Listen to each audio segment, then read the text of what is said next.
Hello and welcome back to Tommy's Top Picks Weekly Roundup podcast, episode 197. I'm your host Tommy, joined by John. How's it going? Good. It's been a bit, and we're back to talk some predictions for 2026, what we think is going on, what's happening, what we're playing, maybe some plans. We'll see. Definitely some plans. First up, as always, what we played. Magic. Did you play Magic? I didn't play Magic. I did not play Magic. I have not played Magic in a while. I have painted and read up on Kill Team. Yeah. That's what I've been doing. It's super fun. Yeah. How far along are you on the rules for Kill Team? I think I'm ready to give it a go. Yeah, we're going to miss stuff. It's complex. Like, there's a lot of little finagly, tiny, mentioned in one spot rules, I noticed. Yes. And I was like, oh, I'm not going to remember that. No. I was like, that's actually important, but I'm not going to remember that. Yeah. I think if we just kind of make turn order things to like print out and have to reference, by the end of the first like 2 games, I think we'll have that down. Yeah, the turn order's easy. I think some of the little finagly stuff, like one of the things I read is intervening terrain provides a modification to the defense roll. Yeah. So, which we didn't play before. So even if you're not in cover, it does something. I don't remember exactly what.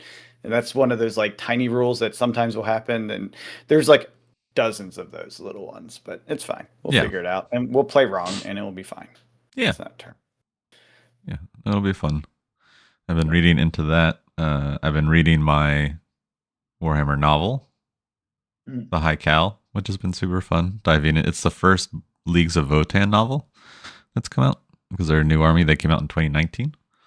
I actually got their original army box when it came out and then eventually put it together.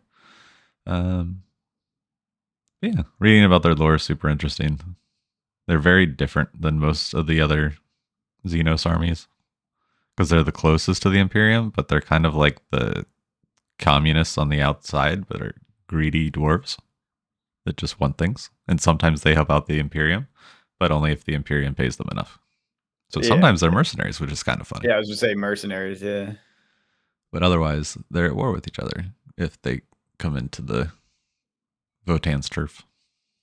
Yeah, and there are supposed stories of alliances that aren't like don't make sense. No. It has happened. Yeah. I think the only ones that haven't are like Eldar or whatever they call them now, Eldari and Imperium have worked together. I want to say the Orcs worked with some group at one point, which was insane. I believe it. Yeah, but it wouldn't be the Votann. The Votann hate the Orcs. Yeah, no, those two would probably they're because they're the only opposed to some of the other ones like Chaos and Marines, right? Like they'll never work together that way. They're the only races that are dense enough physically to live near the core, the galactic core. And so as the leagues go around getting resources and stuff, the Orcs are the only ones that they tend to run into. So because the Orcs don't care. Yeah. But yeah, it's been fun. I think the rules are, in a good spot compared to when it first came out, and it's a lot easier to digest. And I think there's a couple teams. It's more like the team specific rules that I would need to brush up on because I haven't specifically picked because I have a couple, but I think I'm leaning Commandos for the first couple games because they were in the 2nd edition starter set, so the rules aren't overly complex and there aren't too many really picks. Outside of the ploys, so okay, yeah, or the equipment. Want to try the Necron to start mostly because they're almost all painted. Yeah, the Orcs are all painted. Yeah, I'm ready for that. That's cool. Yeah, and the pictures you showed, they're really good. Yeah, like thanks.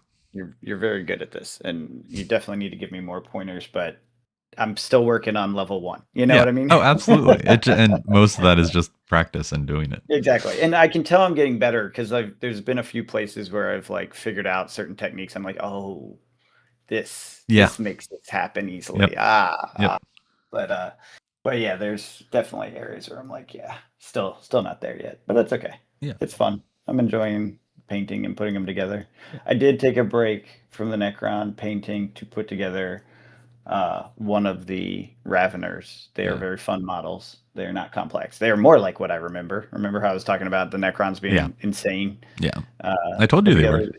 Yeah, totally. Yeah, okay. I was, yeah. Anyways, the Raveners were like, oh, this is what I remember. It's just in plastic instead of metal. Yeah. It's like, Which yeah, is that's still fine. easier and better. Yeah, exactly. This is an upgrade, not a more complex, Yeah. situation. So, anyways, but yeah, that was fun. Yep. And then I still have the Chaos Marines, whatever those ones are called, and the Mm-hmm. Eldari showed up. So I'll be putting those together. Generally similar color schemes. Yeah. I mean, it's fun. So There, keeps it easy for painting. yeah. Painting's a whole thing, but building, it's like a Lego set. You just want to build it. And Yeah, it's very therapeutic. I do enjoy building. I do enjoy building more than painting, but Yeah. painting's interesting. Yeah. I need to get everything that I have built painted, and then I'll pull out the Tau Pathfinders, and the uh, sisters. I wish they had Tau Tau. They do. The Pathfinders aren't quite. Why not? Well, because they're out of their power armor and all that. Yeah, they are. No, they are. What? I looked for one that was actually, and I did not see them. Yeah, Tau Pathfinders. And Kill Team? Mm-hmm. What? I missed them then. Yeah, they're in their little suits. Okay. Well, I was looking for one like that, and I never found them. Yeah, that's them. They came out in the second edition. They're in that Chalnath, which I Oh, found. maybe it's one of those. There are just no copies available anywhere. Probably. Yeah, that's actually probably what it is. Because I definitely looked for this, like shopped for a Tau set, because I thought it'd be fun. Yeah. Marine, but I didn't find them. They do look cool. That is a cool set. Mm-hmm. Yeah, that's the train that Julian's been painting. That came from that set. The tower part. Oh, of that are they set. only available? They're not available as a separate kill team? No, they came out as a separate kill team afterwards. Oh, Every set comes out with. There's one right here. It's right. I just found it. How the hell did I not see this? I swear I've looked at so many kill teams in the past week, and I never saw this. It's funny. Anyways, yeah. But yeah, no, they're a shooty team. They were really good, I guess, when they came out and they got nerfed. But that's just kind of how kill team works, I guess, from what I've been reading is teams come out and it's power corrupt and they're really good. So you want the models and then you buy them. And then a couple months later they get nerfed. And then they're actually fun to play with friends. Is Necrons nerfed yet? I saw there was an edit to their cards. Okay, good. Yeah. I don't want them to be like crazy overpowered. No. The new set came out, so that's what we'll have to watch when because I do want to get the new set with the sisters, but maybe we just play the two against each other because then that's what I mean. Yeah. And also it's gonna take a while for you to get stuff put together and exactly. Like it's no big deal. Yeah. Honestly, by the time we get multiple armies, we can do a lot of stuff before we worry about like, oh no, and we'll have a better sense of like, yes, this is overpowered. yeah. As opposed to this is just a weird matchup or whatever else goes into the factors. Yeah, and eventually, just by reading the rules, we'll be like, oh, that seems crazy. Well, yeah, that's the other one that I think there's probably stuff. That was one thing. Like, there's a whole write up on Raveners, and they're like, they suck unless you understand. Mm-hmm. And it's like, oh, you need to know how certain like small rules work in combination to make them functionally good. Yeah. But they can be okay. It's just you need to know how to play them, and you need to play them that way. You cannot play them a different way. You will just run your face into guns and die. It's basically what it sounds like. You have to use their maximum ambush capabilities. Gotcha. So, and I'm like, sense. I don't know the rules enough to do that. So I will take my try. time putting those together. Yeah, that seems fair. Yeah. I mean, some of them is just like you want to build them and you want to paint them and you want to collect them. Yeah. Well, that was part of it. I was like, Tyranids. Yeah. I want to paint them again. You know, like I remember that. I have good. They're due for another kill team. I feel like most races have multiple kill teams. And yeah, I saw that. Yeah. Cool. I like it. It's a fun hobby. It's perfect for winter. Stay inside where it's warm. Paint. Go out on the snow and spray paint a bunch of models so that it melts away with the snow. Yeah. Yeah. That's what I did. I did that with the black. So there's a black splotch on the snow.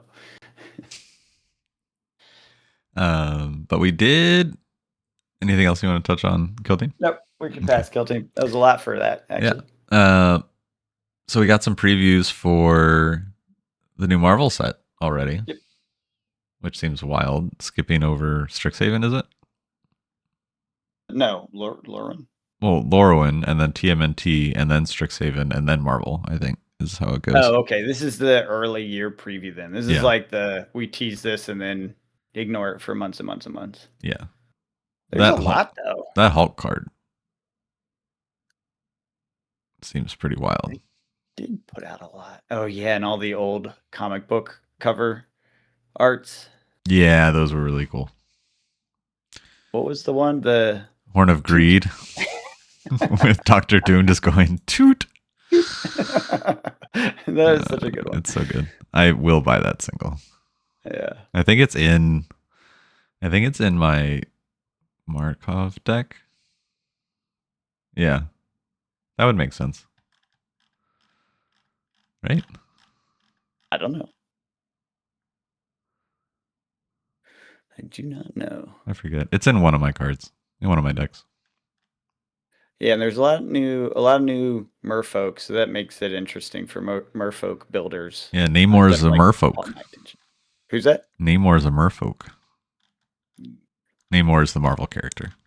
Yeah, I see. The Submariner. Yeah. Yeah. Yeah, he seems cool. Kuma, other merfolk you control, get +1 whenever one or more merfolk you control attack a player, draw a card. That seems fine. Yeah. Card draw and pure blue merfolk craziness. Yeah, seems fun. Yeah, anyways, seems fun. And some of these cool reprints of the staples, Lord of Atlantis, I believe, and there's another one. I don't remember what the other one is. They did it in a like a comic book style, and it's really cool. Like it makes you want to do a merfolk deck in comic theme. You know what I mean? Yeah. Yeah, no, that'd be super cool. I just sent it to you. I was like, oh yeah, that's really cool. Yeah, those are neat. And there's a bunch of them. Like, it's not just these two. There's other ones I saw too. I was like, oh yeah, like maybe just rebuild merfolk in comic style. Yeah. But yeah. anywho. Take popular archetypes, reprint a bunch of the popular cards in just a new to make it a thematic. Yeah. Yep. Yeah. It's actually brilliant because it's highly motivating to make something, and then you can also tweak it, right? Like they could do a secret layer of merfolk all in that style if it's popular enough. You know what I mean? Like they can do all sorts of stuff with it. I don't know. It's a good construction of their product line, I would say. Oh, absolutely. I expect to see a lot of that. The Marvel Doctor Doom that's coming up with oh god, what's his name? Blanking. Robert Downey Jr. Iron Man. Yeah. Yeah. Downey Jr. There you go. Am I gonna go rush and see it day one? No. Yeah, I'm curious. I was just like, I'm intrigued. It also is apparently coming out at the same time as Dune Volume 3. Oh. So we got to take a Saturday and do a double feature? I mean, I'm for it personally, but I mean, I would do it. It would probably just be the two of us getting to the movie no theater. One else is going to go to the movies that long. That's going to be like 8 hours of movies. Yeah, we may be able to get Chris to go. Chris may do that. Yeah, I'm down. Whoever. That'd be fun. You'd have to watch the first two Dune, though. I would. Yeah. It's fine. I'd probably want to watch The Last Avengers. Yeah, I'd definitely do some background depending on when this takes place. Because this is one of the other dimensions. Is that how this one works? I haven't. Junior is Doom. Been looking. Yeah, I believe that's the situation. I think it ties to the Loki series and I fell off the Marvel Cinematic Universe pretty hard. Other one. Yeah, I haven't watched anything in a long while. I've read comic books more recently. Yeah. I know what they're doing, but I don't know. Yeah, my most recent IP binge was actually Star Wars. I did the Andor series into the movies. Did you see the Columbia Andor crossover stuff? No, that came out. That? The Columbia, the like camping, hiking store. No. Yeah. What did they do? Oh my Clothing gosh. line Yeah. related to the show? No. To like the Endor episode 6. Oh, indoor, not Endor. Andor. No. Oh Indoor. yeah, So you said what? Andor. I Yeah, heard I said Endor. Andor, the show. Yeah, the show Andor. Yeah. Yeah, what? Yeah. They're selling like the What? ponchos and the hats. Oh, okay. I'm not. Nope. No, thank you. And I'm there's good. little kid Ewok jackets. Actually, you know what? I lied. This is great for Halloween, Yeah. costume dress up. Like, actually, this is fine, Yeah. assuming it's not super expensive. It's If it's super too expensive. expensive, It's is it? Yeah, it's I like was like, $600 jackets. oh my God. No, $75 t-shirt kind of thing. no, I don't care. No. Yes. Yeah, that's ridiculous. Yeah. I just thought it was pretty neat. It is neat that there's a product crossover for people that love that stuff, but I don't want to pay that kind of money for No, it. I didn't either. If it was reasonable, I would have grabbed like the hoodie or something, but that's about it. Wild. Mm-hmm. Yeah, no, I'm What? excited for the Marvel set. I have these previews gave me hope that they are actually like they'll be able to do a lot more. And it seems like just all the rumors of the whole Spider-Man going from a Beyond booster to a draft, and the draft kind of being meh, to Marvel having a better chance to be a better limited environment, which is exciting. Oh yeah, for sure, for sure. That was a one-off kind of screw up. It happens. Yeah, Whatever. yeah. So I am excited. Yeah, we'll see. We'll see how the year plays out. Speaking of the year playing out, it's time to talk about predictions. What about serialized cards? Well, that is one of my. That was how I was going to start it. Sure. My number one prediction: serialized cards. They're going to happen. They're going to be a thing. They're going to go up. I would say, first off, this is not financial advice, but it's kind of insider information because I have confirmation that Rudy is buying up serialized cards. Yeah. And how do you have that news? Because it happened. Yes, because he bought up my serialized cards, and I've been watching the markets a little bit. And yeah, it's confirmed. It's definitely him. And yeah, I've been watching the serialized cards for a bit, and basically anything under 300 is disappearing.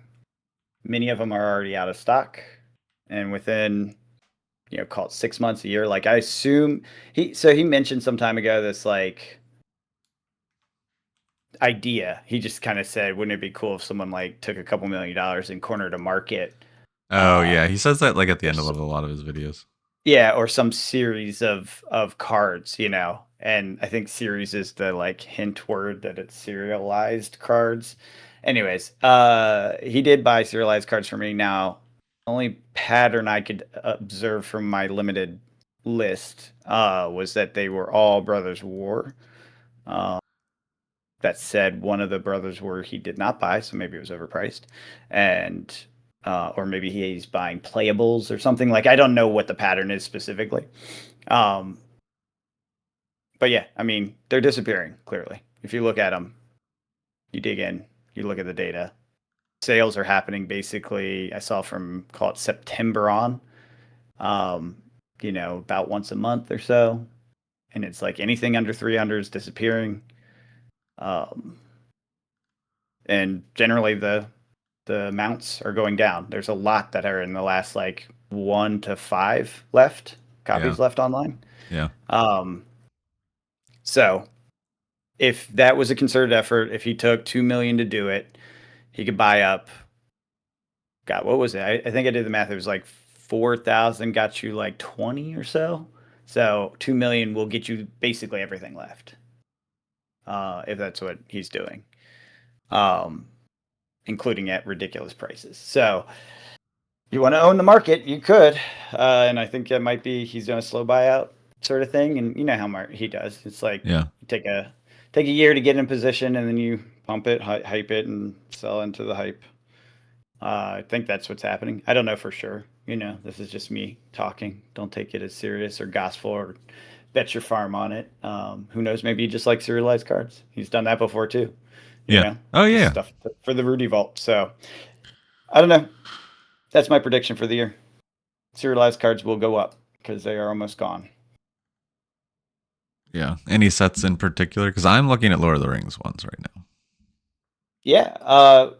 Like I It's said, wild. the Brothers War, I think. So here's the thing: like, if you look at the dynamics of the market, the shape of the market, they came out with serialized cards. They hype pumped it very quickly with too many, right?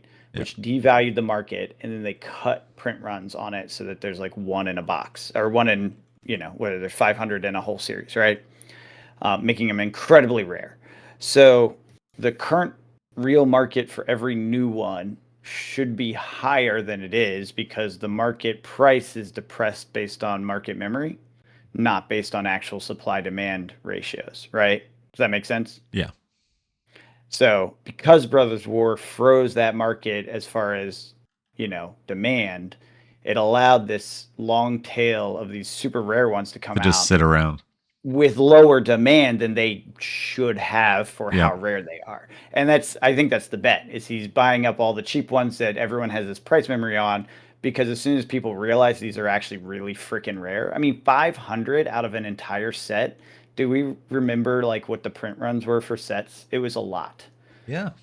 So that makes them super rare. So if that's a depressed price you can grab, and then they do go up in value because they continue to be rare, and I don't know, new Final Fantasy one comes out, or you know what I mean, Sure. something that drives the hype. Eventually, they do all reprice up pretty quickly and pretty effectively. So, anyways, I get the theory. I like the idea. I think it's reasonable. I still have some of mine, so I'm keeping those. I'm super glad I got Bird of Paradise serialized Yeah. That's because beautiful. that's such a playable and it's such a like iconic card and it's a beautiful card too. And it has tripled in value since then. So I'm sure it will continue to go up. Yeah. We shall see. What's your prediction? What's your first prediction? Then we can go to the other stuff. Uh, just for Magic. Yeah, for 2026. Um. Yeah, I mean, I think the movement will be in serialized cards, but it'll be interesting to see. I think it'll need a driving force because right now what we're seeing is uh,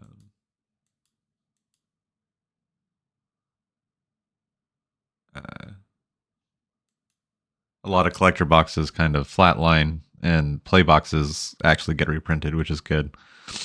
So you'll have, so it'll be interesting to see because you keep hearing on the news like K-shaped economy, right?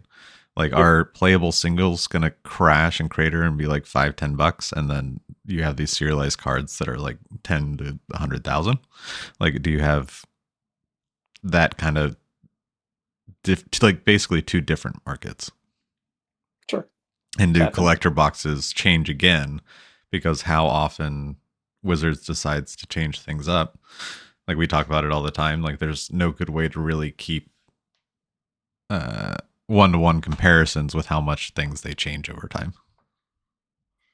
Yes, that is true. Are they due for another change? I feel like we just got one. Maybe another little bit out. You think we'll see a big like structural change in the new year? Well, yeah, because you see, like we have the Universes Beyond without serialized, but with these super rare kind of Infinity Stone like cards, and then you see the in-universe ones with one serialized. Do you think that's I dramatically different enough from this year that it will change the market dynamic? No, I think that will continue for like another year or two. I don't think that'll change in 26 because they've already shown their hand. And like TMNT doesn't have a serialized, but they have like the gold Eastman cards. Yeah. And So then, making serialized even more rare, honestly, yeah, instead of them exactly. coming out with like as many sets. Yeah. Yeah, so it's Interesting. not like each set has 500. It's only some sets have 500. So it'd be interesting to go back and take a look at like when they were first coming out, how many, like the number of serialized cards that came out in that first year with Brothers War compared to how many are going to come out in 2026. It was a lot and it is not many. Yeah. That Yeah. much I can tell you on both of those. Right. Like there may be as many in Brothers War as there is in 2026. In all the rest, yeah. Honestly, I think in all the rest, because there was a lot in Brothers War. Yeah. Which is why I'm glad I have a case of it. It'll be interesting to see how those, because those will be the last to move, I think, because there's so many of them. The cases, yeah. Yeah. But yeah, it's an interesting setup. It's an interesting setup.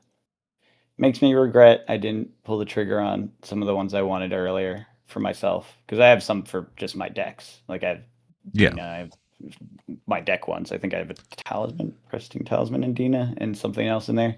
So, anyways, I have ones that are just for me. And there were some that I looked at and I was like, I want that because that goes with my type of deck building. So I want that. And then it was just a little too expensive. And I was like, nah.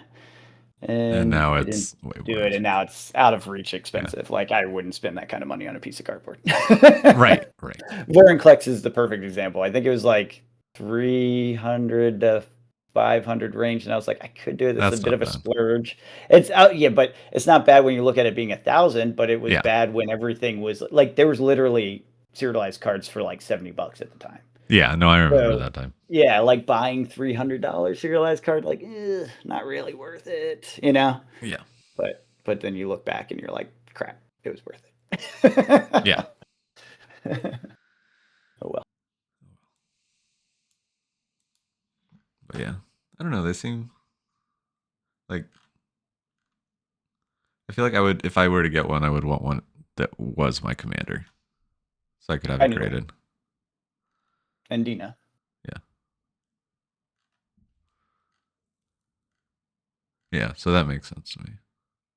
Yeah, it'll be interesting. See how it plays out. Yeah. Yeah. Cool. I have been thinking about building again another one. I may upgrade my Necron deck. Oh yeah, that deck was pretty sick. Yeah. Yeah. Just it was a thought that came into my head the other day, but also I still have those decks that I want to play. Yeah, we have to sit down and do some commander. We got to get a pod. Maybe you should come to the commander days. That will help. Yeah. When is the next one? I don't know. It's usually posted in that Discord. I'll take a look. I'll see if I can make it work. Because yeah, I got multiple decks to bring. You do? Yeah, and you'll get to see how other things play. And we won't beat you up all day, I promise. No, I mean you won't, because I'll pull Markov out eventually. And then I'll be target enemy number one. And then you will be beat up for the rest of the day. I don't know. Maybe I can hold my own against the table. You will definitely with that deck. It's stupid. Yeah. It doesn't stop. The consistency is just like, all right, you shut this down, but can you shut this down? Called Vampires Can you shut this down? And everyone knows how that plays. Vampires win. It won't be the first deck I bring out. It won't be the second deck. It'll be the third deck I bring out. It's I've been killed too many times and I'm unhappy about it. It's time for me to win. That's the deck. We all have one. We all have one. When I pull dragons out, it's because it's time for me to win. Everyone knows it. Yeah. I mean, I feel like Miles is a very fair deck. I mean, I think I don't know your decks well enough to say which ones are going to stand at the table well and which will just die from happenstance and which ones will just be kind of in that random category. Because when we get it right, it is like, who knows who's going to win, you know? Peter Parker's the random. It's if I'm given enough time, things are going to start flying and it's going to get weird.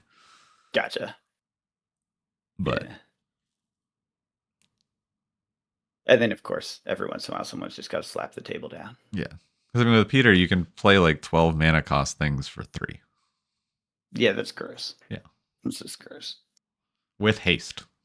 Yeah, if you haven't won the game by then, you're not even playing. Yeah. But saw some interesting things that may affect 2026 as well. We haven't talked about it a lot, but the Pokemon market. There was an article on PokeBeach titled Pokemon's Millennium Print Group signs largest U.S. manufacturing lease of 2025 will occupy 1.2 1.27 million square foot campus to print cards. That is insane. So it's been funny because like the longer you're in this hobby, and I now understand the whole like I didn't necessarily believe people don't stick around in the trading card game hobby very long. They're in for like 18 months and then they leave. And then but I thought more people would come back, but I'm starting to disagree with that. You're like, oh, now we know what all the old guys were talking about when we first started. It's really the conversations get bizarre. Like I've seen conversations where people are like, I think the Pokemon Company just wants their cards to be rare, like Magic Collector packs and stuff like that. It's like, no, they don't. They want it accessible. They want everyone to have it. It's the Pokemon Company. Their success is around everyone being able to get the same pack. So they haven't publicly named the tenant, but they can confirm that it's Millennium Print Group in North Carolina manufacturing. So in the U.S. U.S. 1.27 million square foot campus. Jeez. Yep. The Pokemon Company has acknowledged current shortages by stating it is printing Pokemon cards at max capacity. According to our discussions with insiders, the bottleneck is printing capacity. The printers simply can't keep up with demand.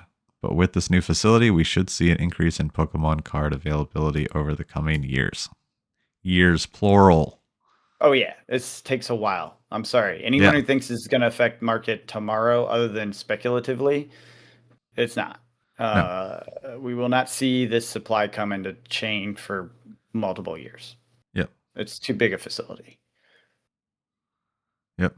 And you can tell they're smart because they printed 11.9 billion cards from 22 to 23, the best year yet. And then in 23 to 24, they didn't keep going. They brought it back down because the demand came down. They're very sensitive. So it came down to 10.2 billion from 23 to 24. Yeah. Yeah, they try to stay with the market, not. They try and keep otherwise. Available and around. And so what happens when all of these boxes come out and all of these cards get opened, because not everyone gets put on the shelf. A lot of them get opened and then they turn into singles. And then there's a lot of singles. There's a lot of the same singles.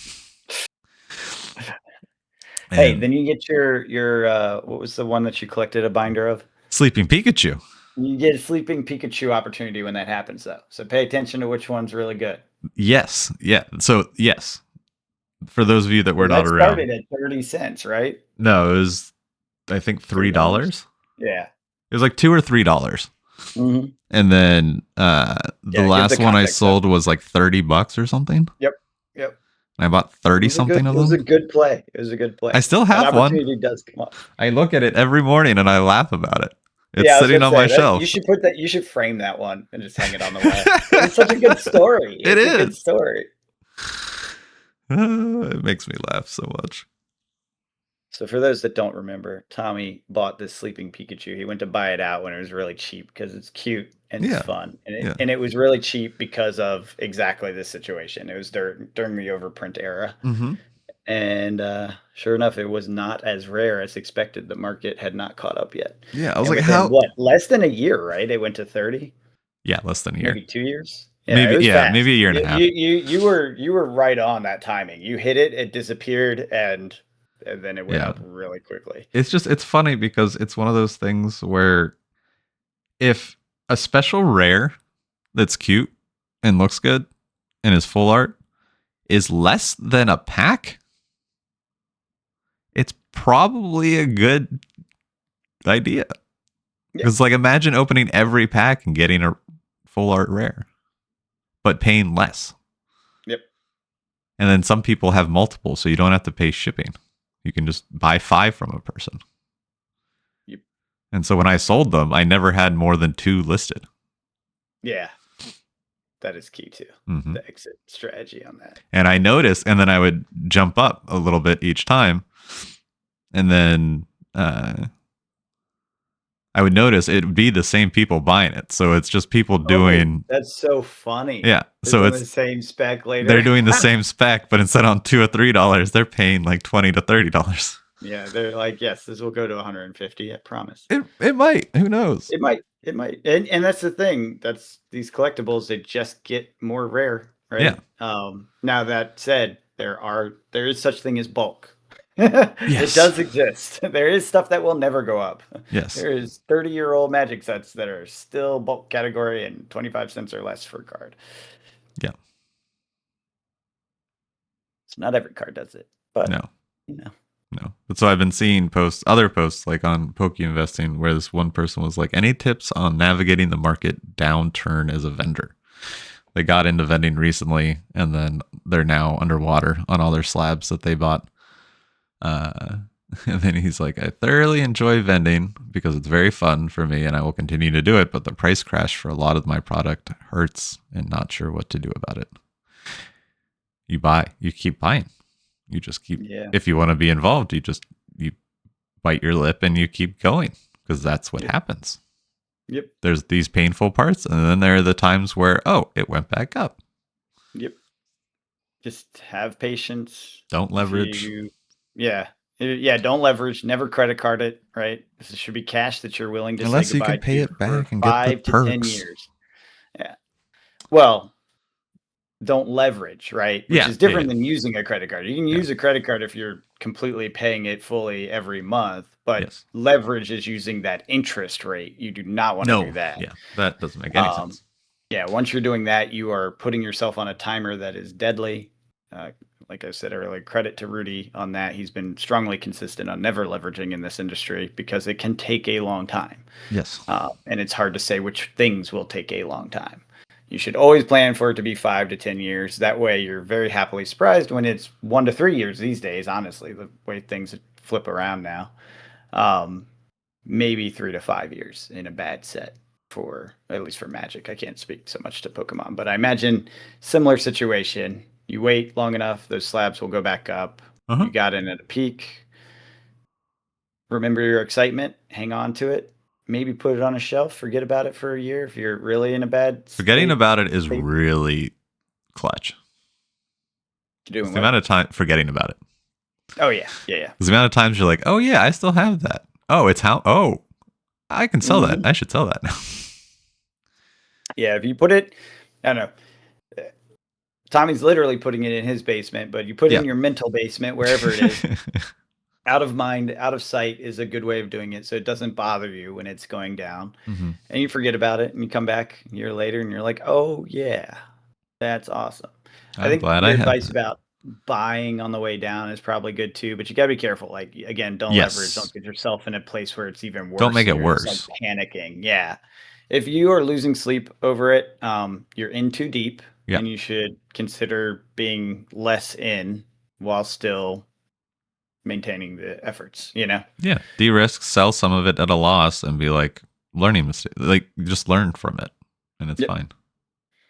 Remember the emotions you had when you made the bad mistake. And next time you see those emotions, check yourself. Yeah. Because it's usually an emotional buy that gets you in these bad situations. Oh, and I'm sure with vending with the people right there in front of you too. Yeah. They're just excited. So is the person selling. Yeah. Everyone's there to have a good time with cards. Yeah. Yeah, that's why I never could. I don't know. It seems fun, but I could never get into vending. I mean, I get it. It's not for me. I could see myself running a store, but vending's different. Yeah. It's too much haggling. Yeah, you have to enjoy that. Yeah, I do not enjoy. Some people do. Yeah. Oh, yeah, I get it. Yeah.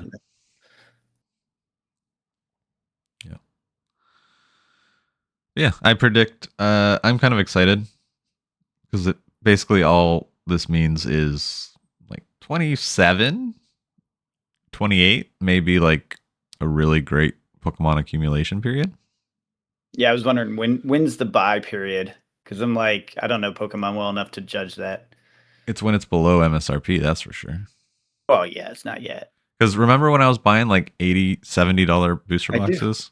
No, well, that won't happen again. It Well, once they get that full Uh-huh. 1.2 million square foot on, And it'll it, happen. it But won't I it don't know won't if it'll be be that. 80 at that No, no, point no. because of I'm inflation. correct. But it'll be that percentage lower than MSRP. Yes, that I can agree with. Yeah. It'll be what stores are paying just to Yeah. move it and keep be able to get the product for the good times when the good times come. Because it's a cycle. It repeats itself. And it'll be so like when I was getting them for that cheap, MSRP was 144. MSRP is now 160. They All didn't right. move it So up that that's like much. what 90, 80, 90 to Yeah. $100 boxes is the current number. Yeah, but I bet you they jump it up because these boxes now are coming out selling for over 200, almost $300. Well, they may not jump it up. And if the demand is appropriate, which again, they're very good at Yeah. monitoring the economics of their system because they do it all direct, Yeah. or they have a direct channel, which I guess is how they get enough data for it. Um, if they are doing this right, which I suspect they are, then that supply will match the demand to keep the prices from inflating. So that's my guess is they were like, we have to raise prices. This sucks. It pisses people off. Oh, Yeah. comes the hype because we don't have enough yet either. So that accepts the price. Mm-hmm. But also, if they want to make it available, this huge buildup is probably to try to balance that so that they don't have to inflate again. They're probably assuming further inflation is going to be necessary. So this is a way to meet that. And if your demand's high enough and you can keep that going, which they're very good at, then you don't have to inflate because you can just make up for volume with I hope volume. that's the case. Yeah, I mean, That'd be better. I would bet on Pokemon to pull that off. I Yeah. wouldn't say it's necessarily going to work perfectly, but Pokemon is one of That the would be best their at intent. meeting their Yeah. market. Yeah, they are very good at it. So if anyone can do it, they can do it. Cool. Yeah. Yeah. I mean, still one of the largest IPs in the world. Mm-hmm. And they've always been good at just trying to keep it available, like doing that sort of thing. So Mm-hmm. Yeah. a new cycle begins. Mm-hmm. What else? Sadness at our local scene. Oh yeah, one of our local Where it all stores. began, Been Tommy. Where it around a all long began. time. It's closing down. Um, I mean, they said that they were close to closing multiple times, so I wasn't terribly surprised. Yeah, no. Yeah, it It's has still sad. been It's still a shame. But declining from COVID era spike for a bit. Yeah, it is sad. And they've been around, what, 17 years or something like that, I yeah, it's a think. long time. Yeah. And sounds like it was heavily related to the founder wanting to move on. He'd Yeah, been doing it for 17 years. And it's like, that's fair. You totally want to move fair. on? Move Yeah. on. So, and good news, they sold it to a local gaming, I guess, franchise. I don't know if they're a franchise, whatever they are, gaming company. Yeah, Other game stores, this would be their third, I think. I think so. Yeah. So, and they seem to run a tight ship. I've Mm-hmm. been to the store by you, which is kind of cool that there's the store by you will be the store by me too. Yeah. Yeah. Um, I'm excited to see what they do uh, as far as like event offerings and stuff because the other two stores have a very busy event calendar. Very, very busy. Yeah, so now knowing that space, they cannot fit nearly as much Yeah. in there as they do at the one by you. So I am curious how that plays out on the calendar and what happens. But Yeah. I wonder if they do any but remodeling. I hope they bring. I hope they bring that. they're Yeah. doing remodeling in the bottom floor at least. That's already Okay. mentioned. Because they said you can come and do. I think there's one event in January that they're going to host. It's like a big event, and then they said access to upstairs will be somewhat available. And then down, which is the tournament area for you that are not Yeah. have never been to the store. It's where all the tables are. And then downstairs is the retail section, and then in the back is the wargaming, the Tables. wargaming tables. Um, all of the downstairs, I understand it is being redone. Now, could they use that backspace for tournament area like they do kind of at the one you Mm-hmm. have? And like, yeah, maybe. And then they could hold pretty crazy events, I think. Because if you combine those two, it's probably a little bit less than the space over in the Jersey one, but close. Because that back Maybe. area with those big ass tables, the long wooden, Yeah. if they turn those into like the 4-seater, 6-seaters that you guys have over there, Oh, true. Yeah. you know what I Because mean? those are Like you could long. fit a lot in there. If you redesign it and Yeah. they could crack open that back wall, I think he used it for storage or utility or something, but you wouldn't necessarily need that because they have multiple locations, so they don't have to have like the warehouse on site. You Yeah. know what I mean? Oh, true. Um, True. so that's like because it's a multi-store thing, they actually could redo that in a way that's Get pretty away with less nice. storage. Exactly. I don't know though, and Yeah. who knows what kind of money they're putting into this, you know? Yeah. But Yeah. they are redoing the bottom floor, so we will find out. Cool. And yeah, we'll see how it goes. But yeah, I went there the other day, not realizing was going to happen. That announcement hadn't come out yet, and I was looking for Kill Team stuff, so I just went in, and the shelves were very empty. It was very clear they were not buying new stuff. I was like, oh. I was like, this Was there is any gonna Kill Team happen stuff? soon. And there were hints, they were like, use all your store credit, this and that. And I Yeah. was like, oh, okay. Writing's on the wall. I'm happy someone's buying it. It's still gonna be a game store. Yeah. Because I was worried when I was in there. I was like, oh, is this just done for? And just Yeah. close it down. Because that's the one Um, over. There isn't much else over there that no, way. no. The closest to from there is like another 30 minutes outside the city through traffic, which most of the people on that side of the city do not have cars and stuff to go out there, Right. Right. So they would be in a bit of a desert. They'd all have to go all the way to the opposite side of the city to game. Yeah. Which there's a bunch over there. Yeah, Which is and crazy. people do that trip. People do Yeah. that trip, but I know it's not the easiest thing. It would be a sad loss. Yeah. But it's not. So we'll see how that goes. I'm looking forward to seeing what it is. I hope it's good. I'll support it like I always supported Oh yeah. Red Caps. Yeah. Um, yep. Yeah. Changing times. Another cycle. Yeah. I mean, end of the year, these big things happen. These announcements, decisions, life changes. Speaking of end of the years, what is hot for the holidays, Tommy? Trading cards. Oh, according to what was that, CNN? Yeah. Or no, it was NBC, I think. NBC, whatever. Yeah, news. CNBC. CNBC. Oh, CNBC. That's like the financial channel is saying trading cards On is. Squawk Oh my Box, god. trading cards hot for the holidays. Global Oh no. collectibles market reaches $100 billion. Oh no. Oh no, Tommy. When your grandma starts collecting Pokemon, There's your sign. it's time to get out. Yeah. Yeah. Yeah, I still think like yes, the word is out on I think Pokemon, yeah, now is not the time for Pokemon. Wait like a year or two, things are going to be completely different and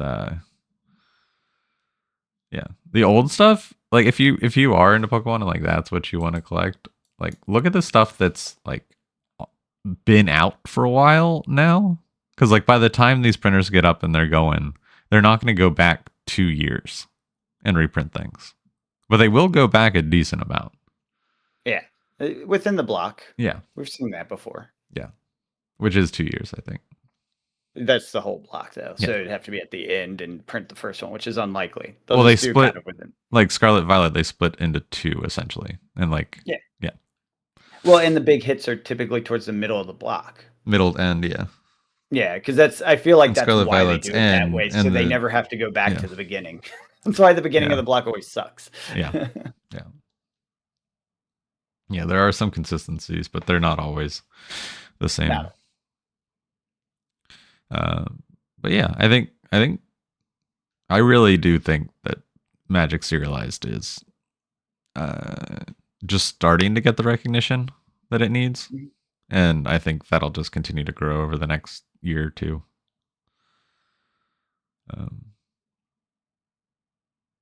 Just as they become more and more rare and more just the people that want them have them and aren't selling them. There's just less on the market. Yeah.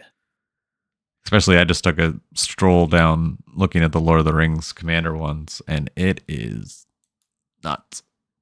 I think the cheapest is like I think the cheapest is like 2,500. Yeah. And so I was like, yeah, Lord of the Rings is completely off my radar. And then you have like a lot of them are 35, 4,000. A lot of the playable stuff. Mount Doom is Say, anything good, 6,000. playable, and loved, right? Yeah, the poster ones are nuts. Oh yeah, they were out of control day one and never came in control. Yeah, 6,000 for Radagast, 55 for Erwin. But there's some like Ancient Tomb is Balin's tomb. There's one listed for 200,000. That's not real. It's fine. Yeah, totally fine. Nothing wrong with that. Cavern of Souls is 7,000. That might actually. I mean, it's 7,000, but Cavern of Souls like, serialized. Not say that's like a good deal. No, I'm not.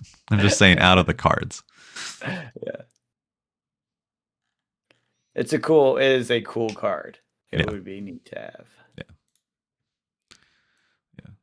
I didn't realize. I wonder how much that is non-serialized. 62. Still pricey for a single card, but if you're on a theme, you really want to bling something out. Yeah, but I mean, it's Cavern of Souls. Cavern of Souls is an expensive card. It's a very useful card. Yeah, I think the cheapest versions are like $40, $25 or something. Yeah, 40, 30. Is it really 40? Yeah, it's like 36. I saw one for like 25, 30, whatever. Yeah. Yeah. Because I just sold a Cavern of Souls. Yeah. I just pulled one not that long ago. But maybe that was the $60 and something else is 20. I can't remember. Yeah. Avacyn Restored is the cheapest at like 34. I think it was Cavern of Souls. Or no, maybe it was Ancient Tomb. What was that? Ancient Tomb. Was that Expedition was Ancient Tomb? Yeah. That's what it was. Okay. Yeah, it was the land. This Cavern of Souls is the tribal one. Oh, okay. Gotcha. Yeah. Choose a creature type. Just because I love playing tribals. It's fun. That's why I tried to make Miles a spider tribal, but you can't do spider +1/+1 and have it be competitive. The cards just aren't there. Maybe after Marvel, we'll get some more Spider-Man cards. Or Spider cards. I mean, I think we will. You would think.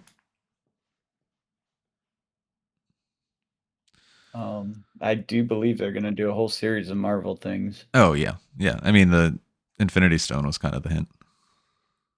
Yeah. But yeah, I don't know. I kind of predict Magic to kind of be flat, normal, boring on new releases this year.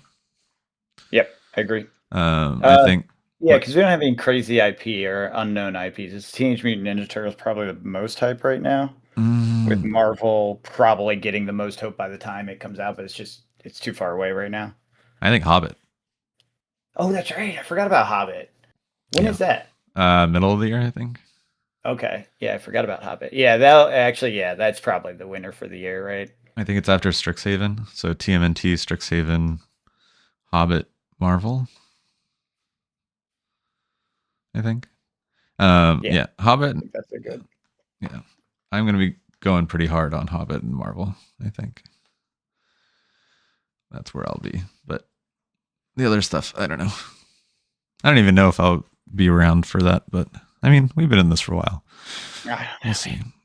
I never count myself out on this. No, I don't. It's too early to tell. I'm not. Yeah. But also, like you said, it's waves, right? So you're in positions, you're out of positions, you're in positions. Yep. Doesn't mean you're out of the hobby of collecting. Yeah, I still get my own stuff. I was just going through cards. I think it's been in a long, prolonged time of not the best time to be in it. Or to be buying. Yeah. Yeah, I mean, it's been fine, I would say, most of this year. It's just now we're kind of wrapping up that cycle. It's what we've said was coming. It's just taken a while. Yeah. And it's, I wouldn't even call this like a hugely down cycle yet. I'm sure it's going to be, but. And it hasn't even been a while. Like in this kind of thing, a year is not that long. No, that's the thing that's crazy and a little intimidating to me is how fast the cycle cycles. Yeah. They are getting we were faster. like, how many things that were like, yeah, this is 3 to 5 years, and then it was like 6 months to a year later, we're like, okay. Yeah. Yeah. Let me wait for short-term capital gains. Thank you. And then Yeah, exactly. It's like, see. this is too fast. Yeah. I want to sell it already, but I shouldn't. But also no, yeah. So yeah, that would be interesting. It'll be interesting to see if I do another flip like I did with the Pokemon stuff. And just kind of get out of the stuff that's elevated and go back into boring stuff that no one wants. Yeah. Yeah, I haven't decided what my next hobby investment area will be. I know I've spent money on Kill Team, but it's not very investable. Do you know what?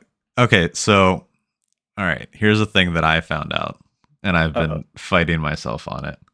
Okay. Black Library does serialized first editions signed by the author of their books.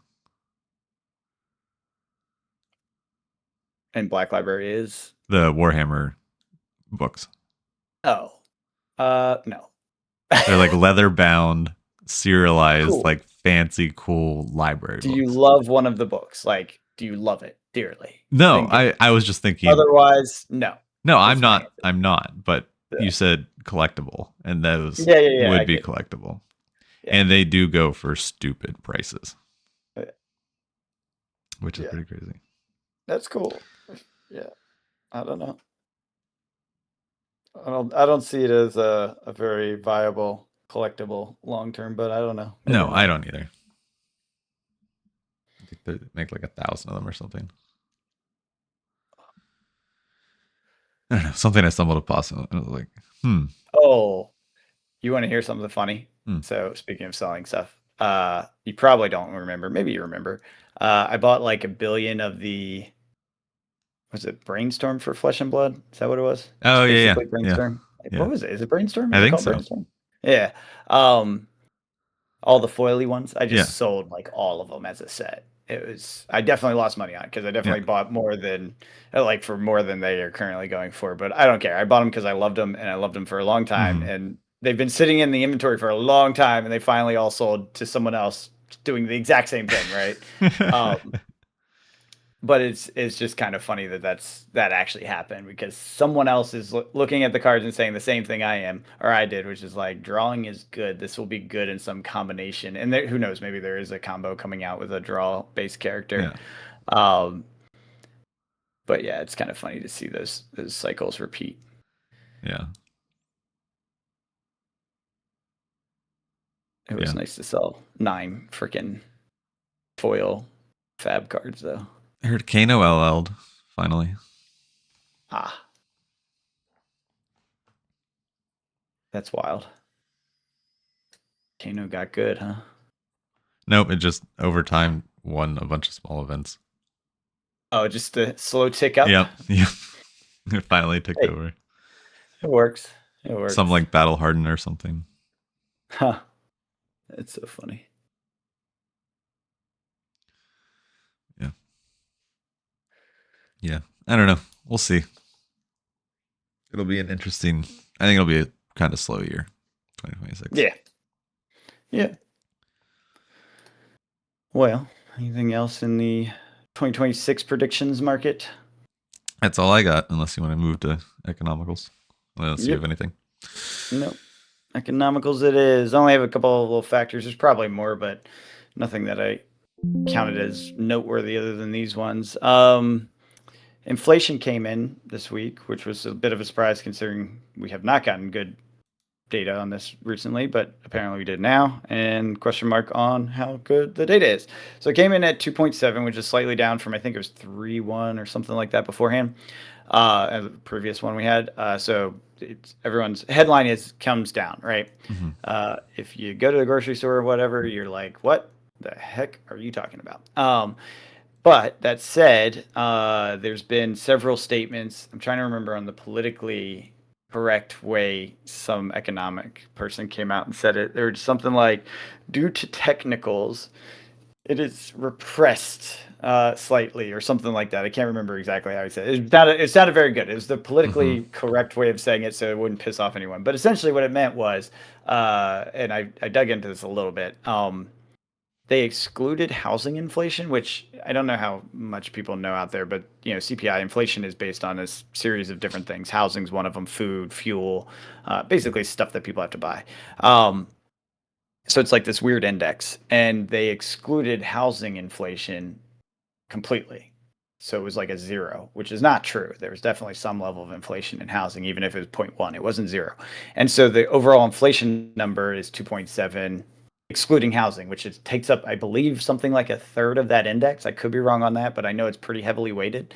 Um, so it is higher than that. What it actually is, we don't really know. Mm-hmm. I'm not sure it really matters because I'm guessing even with housing in there's probably like call it 3.3 or what. I don't think it's going to be like insane because housing is not in an inflationary situation right now. It's actually somewhat depressed, I know. So point being, data's in question. Economists are saying the heck. Uh, Politically correct economists are saying technically questionable. They're saying it's because of the data delay during the shutdown. I Mm. actually buy that. I do believe this is not nefarious and this is actually just a technical thing. Yeah. Where it's like there was a shutdown, they do these surveys, it was the housing survey time, it didn't happen in time, it goes through this whole process and cycle, and therefore this number is missing something, and that happens. Yeah, I believe that. I'm sure this is not the first time this has happened. Like I'm not saying this one's a political hiding of data, but of course, incorrect data was hyped up as absolutely critical to understanding where we are as a nation, right? Which Yeah. is where it's like that's the false part. Yes. Like, no, no, no, no, no.